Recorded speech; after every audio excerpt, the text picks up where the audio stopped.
At last হলো, তাও আবার 2.5 বছর পর চেষ্টা করে। তারপরে মানে 2.5 বছর ধরে আমি চেষ্টা করে এসেছি কিভাবে একটা পারফেক্ট রোজ কেক হুইপ ক্রিম দিয়ে বানানো যায়। বিশ্বাস করো, কিছুতেই পারফেক্ট হয় না।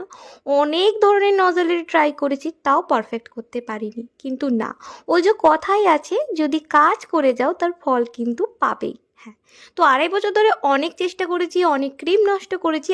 আলটিমেটলি আজকের কেকটাতে আমি কিছুটা হলেও পারফেক্ট একটা রোজ আনার চেষ্টা করেছি। যাই হোক, গোটা ভিডিওটা কিন্তু শেষ অবধি দেখবে আর দেখে জানাবে যে এই কেকের ডেকোরেশনটা তোমাদের কেমন লাগছে। তো চলো বকবক না করে আজকের ভিডিওটা শুরু করে দিই।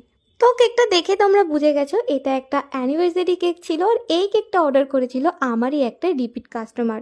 তো কেকের ডেকোরেশনটা কি হবে কি না হবে আমাকে কিছুই বলে দেয়নি, শুধু বলে দিয়েছিল এমন একটা কেক বানিয়ে দিও যাতে অ্যানিভার্সারি ব্যাপারটা কিন্তু বোঝা যায়। তো আমিও সেই